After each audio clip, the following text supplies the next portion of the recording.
Well, here we are. Thank you for staying with us. We get into the newspapers with Dr. Kwame Asah-Asante, head of the Center for European Studies at the University of Ghana, a political scientist. Doc, a very good morning to you. Good morning, Ben. Let's start quickly, Doc, with Parliament and goings on there. It appears now it's not just the majority side that has taken up issue with the Speaker of Parliament, the Right Honourable Alban Sumana Kingsford Bagbin. Now his own side, so to speak, is taking issue with him on different fronts. How do you react to that? Yesterday we had Chief Whip Muntaka, engaging him in what some people call an unparliamentary, exchange. How do you react? We've had that. We've had the incident to do with the e-levy and all of that. And now it appears within the last few days, within the last few weeks, the minority is also seeming to be on edge in terms of the speaker. What is your quick reaction to these developments? Good morning, Ben, once again, and good morning to your viewers.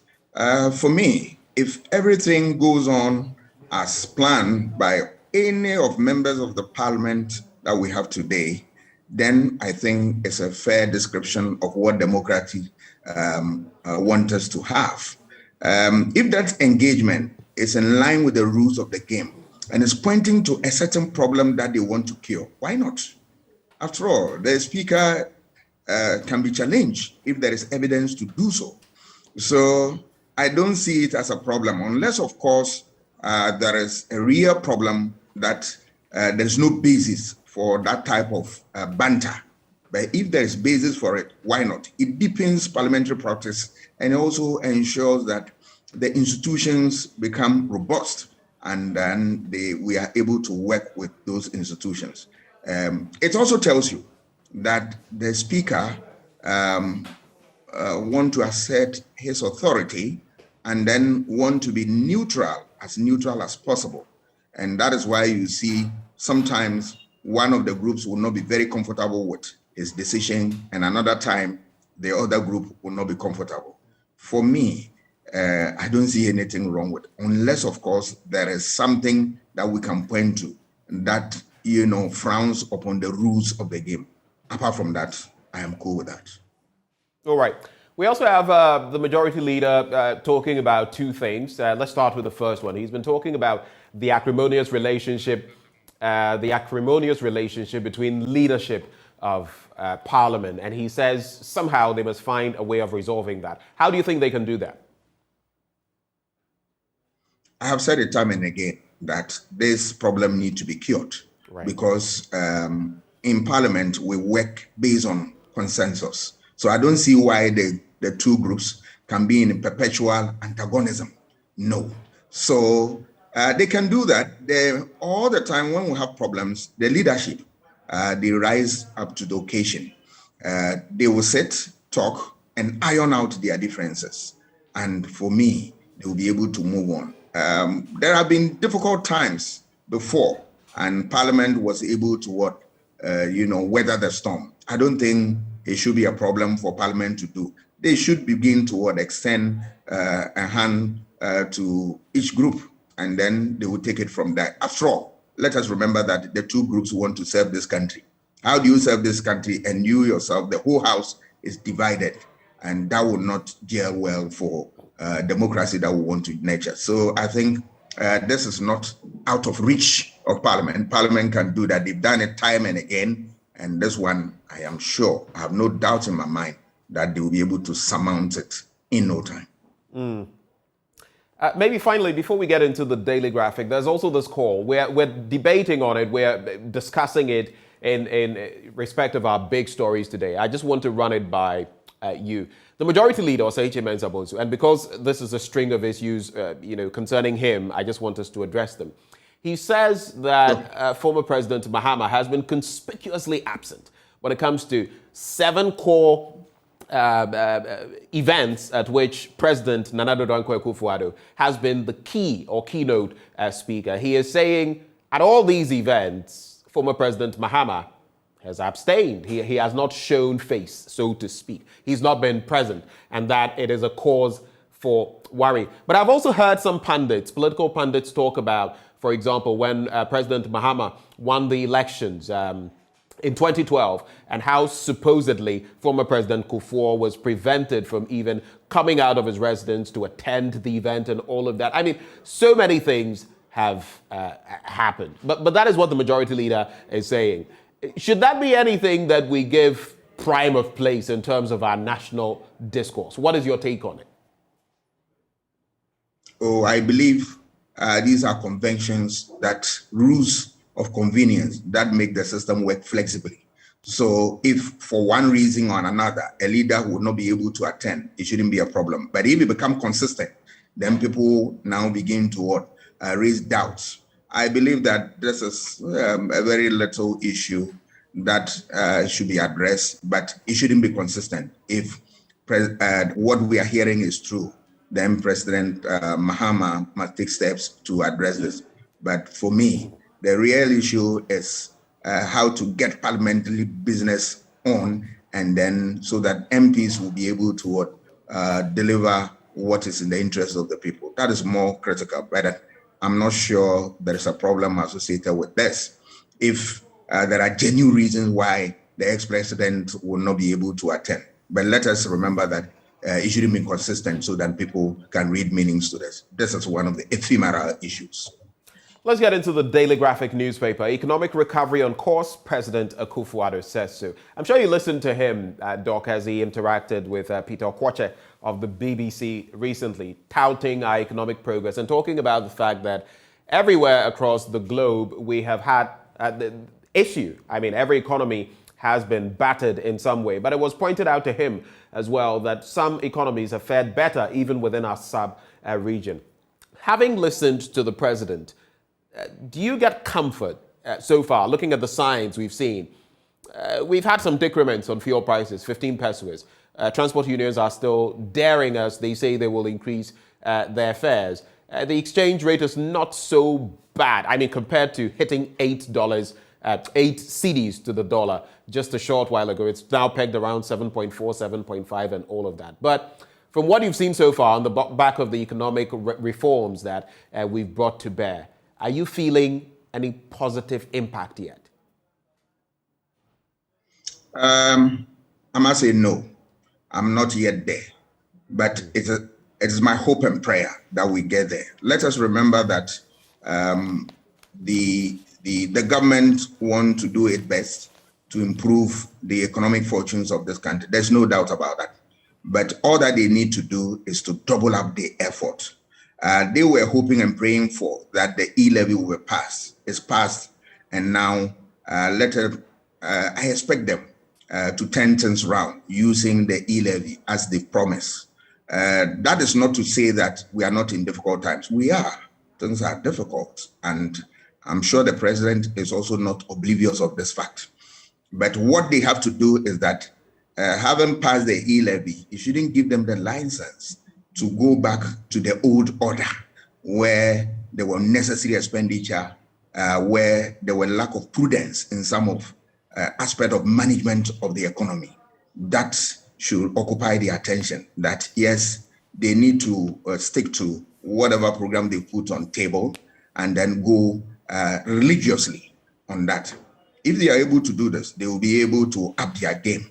But if they think that, well, now we have e-levy, this is the savior, and that is going to do the magic for us, and for that matter, we want to go to the old order where were unnecessary expenditure, where there were a lot of waste in the system, then I'm afraid they will not be able to achieve much. The government must remember that there are, from now to elections, even though we have some 2 years, but it's still a short time.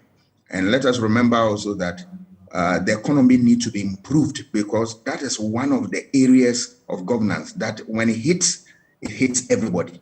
And that is why voters in this country always decide on, it's one of the variables voters use in gauging or in making choices during elections, the economy. So it is in the interest of government to improve the economy so as to be able to leave a legacy that whoever is going to succeed the president can stand on. And then people will also see the need to give them mandate if there is the need to do so. So they should not play with these things. The economy is paramount. Other indices of governance also must be addressed and addressed head on if they really want to break the eight. Otherwise, I'm afraid they will be punished during the next election. Well, a few more stories very quickly from the Daily Graphic newspaper. Dealing with quarry land encroachers, nationwide clampdown begins. That's according to Sector Minister Samuel Abu Jinapo. We're talking about this yesterday, and there's been intimation that if we don't do something about it in some 15 years, we could be importing stones, rocks, and the rest, or granite, if you like. But I want you to address this issue. 3 MPs to face committee for absenteeism, and the 3 of them, Doc Dome Kwabena MP Sarah Adwoa for Ayawaso Central, MP Henry Quarte, who is also Greater Accra Regional Minister, and then we have Asin Central MP Kennedy Ejapong. What do you make of this? Now, it appears the Adwoa situation has roped in others, and interestingly, the majority caucus in Parliament is pushing for this. They stand to lose 3 of their members of Parliament in a very tight Parliament that has every 1 seat counting. And interestingly, very curiously again, you have the minority rather saying no. Most of them, I mean, there are the likes of Okudzato Ablakwa who support the move and say that they should be, called to order and punitive measures, even if they have to lose their seats, that ought to be brought to bear. But you have most of the minority members saying, no, this is not the proper process, even indicting in a way the Speaker of Parliament. Your quick take. It's an interesting development because, look, first, I'm surprised that Mr. Japong's name is in here because he is always in Parliament. So I don't know what is happening. Parliament must be but careful. Per the records, per what we've been told, and it's not one member, I mean, so many members of Parliament have sat here and mentioned his name. In fact, there was another MP whose name was mentioned. That is my curiosity that his name was not in there as well, because initially it was said that 3 other MPs, but now it's 2 that have been mentioned. But if his name has been mentioned time and again, it must mean that there must be some fire to that smoke, isn't it? Oh, I don't doubt that because always there is a parliamentary record to check these things from.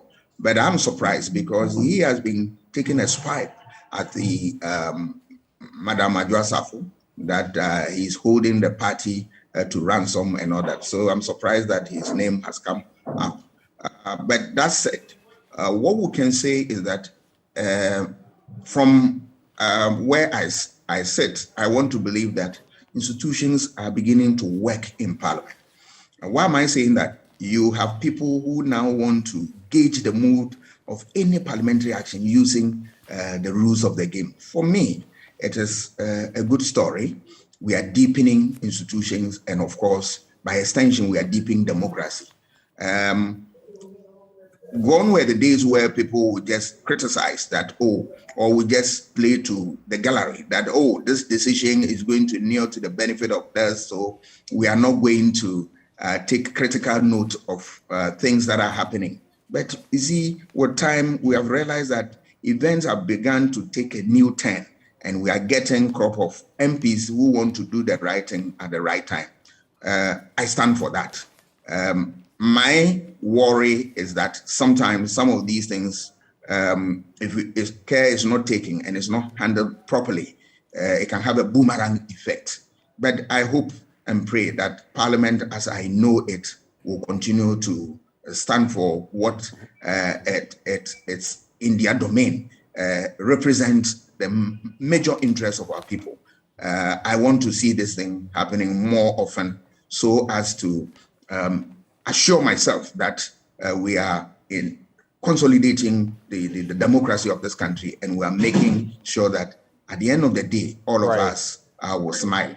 Doc, to show seriousness that we are actually pursuing the democratic cause without fear or favor, should these MPs, I mean, if it is proven, and that is the law, those are the standing orders, if it is proven that they've absented themselves 15 times continuously, back to back, like we hear they have, should there be by-elections in Dome Kwabena, in Ayawaso Central, in Asin Central? Should that be what happens to show seriousness? Oh, it doesn't lie in the mouth of anybody to say that that is what it should happen. The rules are there. But that is what the rules state. That is what the rules Yes, once you state. breach them, there are accompanying sanctions. So the parliament will have no choice than to go according to the rules of the game. Simplicity. That's all. Right. Let's get into the Ghanaian Times newspaper. And technical glitch causes confusion at school placement center in Accra. And we brought you scenes from the Nat Hall yesterday with some students and parents very concerned. We pray things work out for them. But on page 5, Nigerian atheist jailed 24 years for blasphemy. I don't know whether you followed this story. It's been on the BBC and other networks. But Nigerian atheist has been sentenced to 24 years in prison by a high court in the northern state of Kano after being convicted of blaspheming Islam. Mubarak Bala, the 37-year-old president of the Humanist Association of Nigeria, pleaded guilty to all 18 charges and asked for leniency. He has been in detention since 2020. Do you have any reaction to this, Doc? Yes, I was following the story on BBC Network. Right. And I'm surprised, and I'm sure that's the situation of even his lawyers, that after counseling him, he came to court and he pleaded guilty. He's guilty to all the charges and all that. My position is that, look, religion is religion. We hold it dear to our hearts, and that if there are things we're going to do to undermine people's faith, we must shy away from this. Because anything that will make society not better or to disrupt the peace of society, obviously people will stand against it. And so we should, in our effort to live in a liberal society, we must be careful not to incur the wrath of people unnecessarily. Well, and political patronage in Parliament. That's according to the Speaker of Parliament, going back there. And on the back page, Ghana Health Service US aid signed $29.1 million project to improve health outcomes in the north. And that's it for the Ghanaian Times newspaper. Let's take a quick look at the Daily Guide. And it says Kumasi Shoe Factory designs chic footwear. There's also Lakeside Village French envoy hosts diplomatic dinner. 3 NPP MPs hot, and pictures there of the same MPs about whom we've been speaking. Then there's also Denzel Washington discusses Will Smith's slap. I'm sure you follow a bit of entertainment. How do you feel about that? I mean, it's been quite a while, over a week now or two since that incident happened. But on the back of what Denzel Washington said, that when you're at your highest, that is when the devil comes for you. How would you react to this situation? Maybe lessons in there for all of us, Doc. Unfortunately, I've not followed the story. If you can give me a gist of this. So it was at the Oscars, but you do know Will Smith, right? Yeah.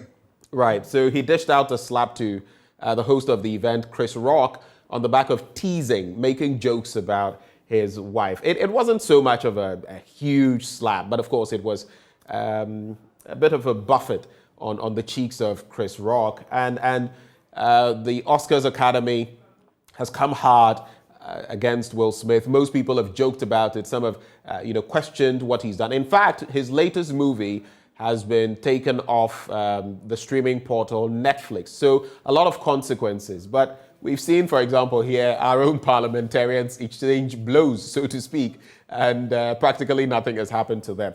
I don't know. I guess we all can learn lessons out of that situation. That was what I was intimating, Doc. You see, if you look at societies differ from one another. Right. There are places where they want institutions to work. So it doesn't matter the industry you find yourself, you must work according to the rules of the game. Right. Once you cross the line, it doesn't matter how popular, how important you have your fingers bent. This is the lesson that we need to learn. Right. That in every civilized society, the rules are there to regulate our conduct. Once you cross it, there will be what? Sanctions. I'm sure you've heard the Speaker of Parliament talk about Kwesi Nyantakyi and how things have fallen apart a bit after his absence from football, the former GFA boss. But that is what Speaker Bagman has been saying. But some people have said, you cannot possibly overlook the fact that his hands were caught he was caught with his fingers in the cookie jar, that he was mired in activity he shouldn't have been found in. Now, the Daily Guide on the back page says, forgive Nyantakyi, bring him back, Bagman begs. That is not exactly what he said. But How do you respond to Bagman, sort of lending support to Kwesi Nyantakyi when in fact we know what happened in that instance? I'm surprised that the speaker, as a lawyer, want us to have this opinion from his end. Right. Because the issues, as it stands now, Mr. Nyantakyi has been accused of wrongdoing. Right. I have not heard his story, as in he has appeared before any court and he has also had his day in court. So as of now, the issue is hanging. We don't know where it is now. So I would prefer that we keep mute and allow the judicial process to take place if there is any process in place at all. Then at the end of the day, we can gauge the direction and the focus. That will give us enough opportunity to interrogate the issue and come out with whatever comments that we want to come out with. Otherwise, you'll be looking at one side of the issue, and that will not be fair to parties, especially the person who did the story and also the person who is accused.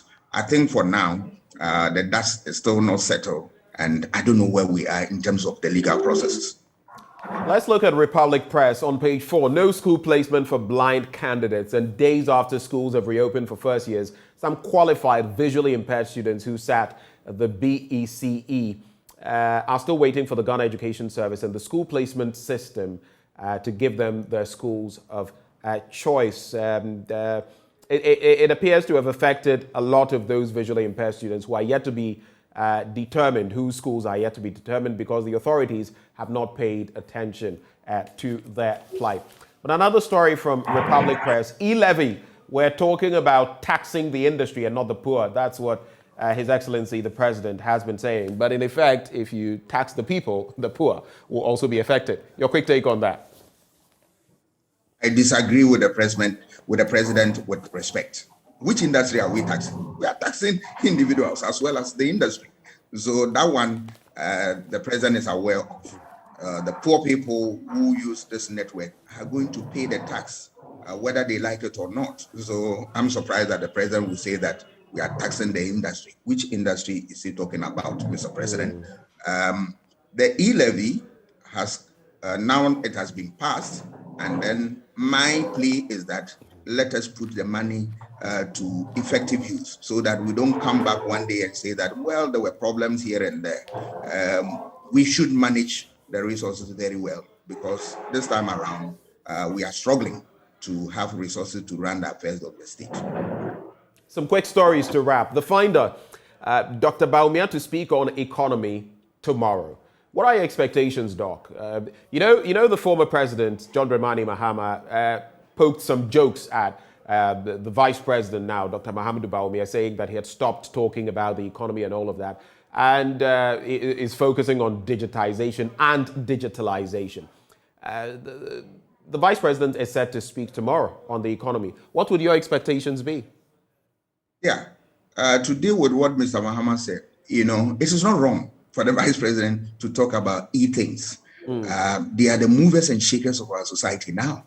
Right. If you want to even engage and ensure that we have good governance, you need the e-services.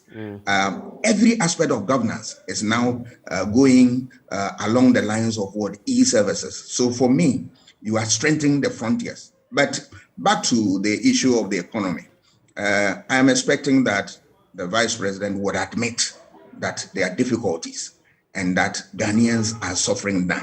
And I also expect the vice president to provide some hope for people that all is not lost. And now that, the e-levy is passed, which they said that is going to do everything. Of course, some of us believe that that is not going to be the magic one.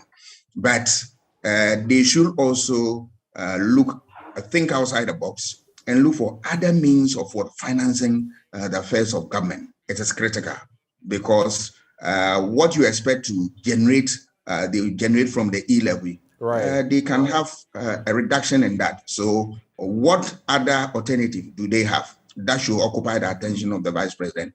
And you need to also tell us the state of 1D, 1F, because for me, going forward, that is a game changer, that we need industries where we can get people off the street to go and work there. There, you don't need much skills. You need knowledge, you need strength, and then you are good to go.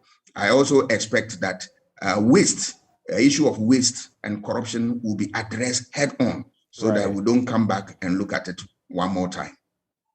Okay, the final wraps with 35.8 million Ghana cedis, not enough to rebuild Apiate. Committee chair makes passionate appeal for more donations. And then the BNFT home ownership dream fades as building material prices skyrocket, labor cost up 50%, and housing deficit to widen. Well, that's how we wrap the news review, unless you have any last-minute comments on what I just read, Doc. Yes, my issue is that I want government to put emphasis on housing. It is a problem that has lived in our society for a long time. We need to make conscious efforts to address it so that workers will breathe a sigh of relief. It is important. Thank you so much, Doc, for joining us for another morning, and we wish you the very best of the day. I am grateful. Right. Well, that's how we wrap up the news review this morning. Up next, sports. Do stay.